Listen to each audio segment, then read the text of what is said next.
کہ راتوں کو دعائیں کرتے ہوتے تھے کہ چاند اسلام قبول کر لے، تو دعائیں کبھی رد نہیں جاتی. وہ دعائیں جو اللہ سے مانگی جاتی ہیں وہ دعائیں کبھی رد نہیں جاتی. میں نے اپنی 25 سالہ زندگی جو تھی وہ کرسچینٹی میں اچھی خاصی پریچنگ میں گزاری. میں چرچ میں پریچ کرتی تھی، کلام پیش کرتی تھی. ایک آپ کہہ لیں کہ کٹر مسیحی تھی میں، اور ایسی مسیحی تھی جو وارث ماموں کو یعنی بولنے نہیں دیتی تھی فیملی میں. جب مجھے پتہ چلتا تھا کہ آج وارث ماموں فلاں فیملی میں وزٹ کر کے گئے ہیں، میں اس گھر میں پہنچ جاتی تھی. اس سے پہلے کہ وارث ماموں کی بات ان کے ذہن پہ اثر کریں، مجھے خدا کا کلام پیش کرنا ہے، ان کے گھر پہ جا کے دعا کرنی ہے تاکہ شیطان اپنا کام نہ کرے. بیکاز میرے نزدیک وارث ماموں جو کام کر رہے تھے وہ شیطان کا کام تھا، کیونکہ وہ خداوند سے دور کر رہے تھے میرے لوگوں کو. تو میں اس فیملی میں پہنچ جاتی تھی، اپنے لوگوں کو چاہتی تھی کہ وہ خداوند کے ساتھ جڑے رہیں، وہ کبھی خداوند کا انکار نہ کریں، وہ یسوع مسیح کا انکار نہ کریں. یہ سب میری یعنی میں آپ کہہ لیں کہ ایک اسٹرانگ ورک کرتی تھی. مجھے اس چیز کا ڈر رہتا تھا کہ وارث ماموں کی وجہ سے اب مزید لوگ اسلام قبول نہ کر لیں. لیکن کیا پتہ تھا کہ اللہ تعالیٰ مجھے ہی دائرہ اسلام میں لے آئیں گے اور میں ہی وہ شخص بنوں گی جو اسلام قبول کرے گی. CSS کر رہی تھی، میں نے BA کمپلیٹ کیا اپنا، اور اس کے بعد میں CSS کر رہی تھی.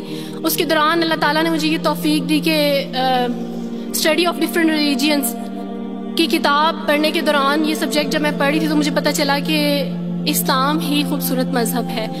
اچھا آپ یقین جانیں، وارث ماموں رمضان میں قرآن پاک ڈسٹریبیوٹ کرتے تھے اور راشن دیتے تھے. تو میرے بھائی کے ایک جہاں ڈیوٹی کرتے ہیں وہاں ایک انکل تھے، گارڈ تھے، ان کے لیے قرآن پاک لے کے ان سے رکھا ہوا تھا اور راشن بھی لے کے رکھا ہوا تھا. اور میں اس قرآن پاک کو نا چھپا چھپا کے اپنی سیف میں رکھتی تھی اور ڈرتی تھی کہ کسی دن میں اس کو کھول نہ لوں. اکثر ایک دو دفعہ پکڑا کہ کھول کے دیکھوں تو صحیح، کوئی نہ کوئی غلطی تو ہوگی نا اس قرآن میں بھی. یہ تو بڑی باتیں کرتے ہیں بائبل کے بارے میں، کچھ نہ کچھ تو ہوگا. لیکن اب یقین جانے ایک ڈر تھا کہ جس دن میں نے اس قرآن کو پڑھا میں اس قرآن کو اپنا دل دے بیٹھوں گی.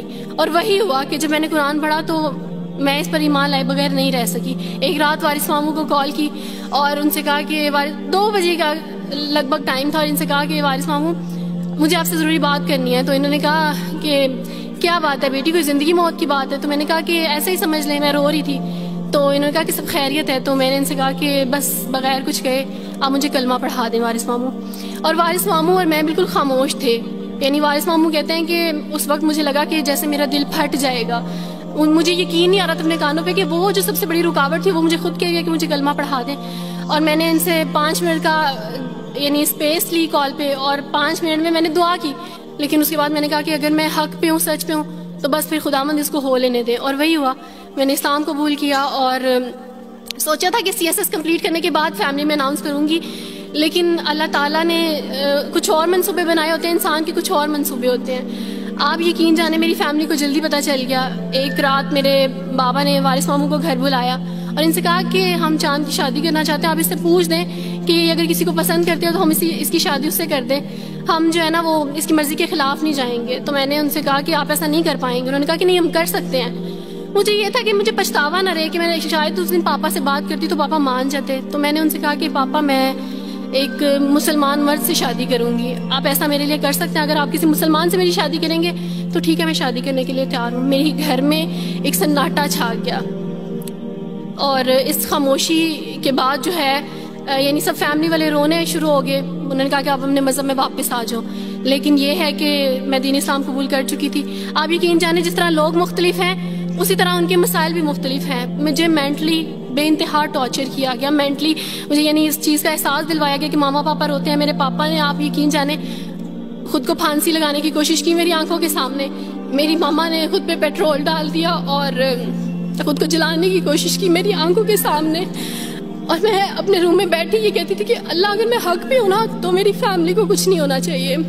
پھر بہرحال مجھے میری فیملی سے نکال دیا گیا، یہ اس ڈر سے کہ میری وجہ سے دوسرے بہن بھائی بھی اس راہ پہ نہ چلے جائیں. اور وارث ماموں کو بلا کے مجھے گھر بھیج دیا گیا، ان کے گھر بھیج دیا گیا. جب میں گھر سے آ رہی تھی تو وارث ماموں نے کہا کہ بیٹی اگر آپ کا کوئی سامان ہے تو آپ لے لیں. تو میں نے ان سے کہا کہ اس گھر سے صرف ایک ہی چیز میرے ساتھ جا رہی ہے اور وہ ہے میرا نام جو ماما پاپا نے مجھے دیا تھا. میں چاند رات پہ پیدا ہوئی تھی اس لیے انہوں نے میرا نام چندہ رکھا تھا. بس وہ نام لے کے آئی. آپ یقین کریں ہمیں کہا جاتا ہے جبرن اسلام قبول کیا جاتا ہے. اسلام قبول کرنے کے بعد وہ جبر کیا جاتا ہے کہ آپ سوچ بھی نہیں سکتے. آپ کو اپنے ماں باپ سے ہی ملنے نہیں دیا جاتا، آپ کو اپنے ہی چھوٹے بہن بھائیوں کے پاس نہیں جانے دیا جاتا. آپ ہاسپٹل میں تھی ڈیلیوری کے ٹائم. اب یقین جانے میرے پاس کوئی بھی نہیں تھا جو مجھے بیڈ سے اٹھا کے بٹھا سکتا. ایسے موقع پہ مجھے اپنے اپنوں کی ضرورت تھی, لیکن میرے اپنوں کے جبر نے میری ماما کو مجھ سے دور رکھا, میرے بہن بھائیوں کو, میرے کرسچن کولیگس نے ہی میری فیملی کو پریشرائز کیا کہ اس کو فیملی سے نکال دیں, کیونکہ اگر اب اس کو ملیں گے تو مزید لوگ بھی عبدالوارث کی طرح, چندہ کی طرح اسلام قبول کریں گے. میں نا ہاسپٹل میں لوگوں سے کہتی تھی کہ مجھے بیڈ سے اٹھا کے بٹھا دیں, سیزیرین کے بعد میں اٹھ نہیں سکتی, میرا بیبی رو رہا ہے, کوئی مجھے بیبی پکڑا سکتا ہے. آئیڈیا ہی نہیں تھا ہاسپٹل میں کیا کیا لے کے جاتے ہیں. میرے پاس ایک ایسا دوپٹہ نہیں تھا جو میں چینج کر سکتی. ایسے موقعوں پہ آپ یقین جانے آزمائش اور جبر اسلام قبول کرنے کے بعد ملتا ہے. مجھے آپ سب سے توقع ہے, آپ سب اسلامک اداروں سے توقع ہے کہ اب آپ ہمارے لیے سٹیپ لیں. ہمارے اپنوں نے تو ہمیں چھوڑ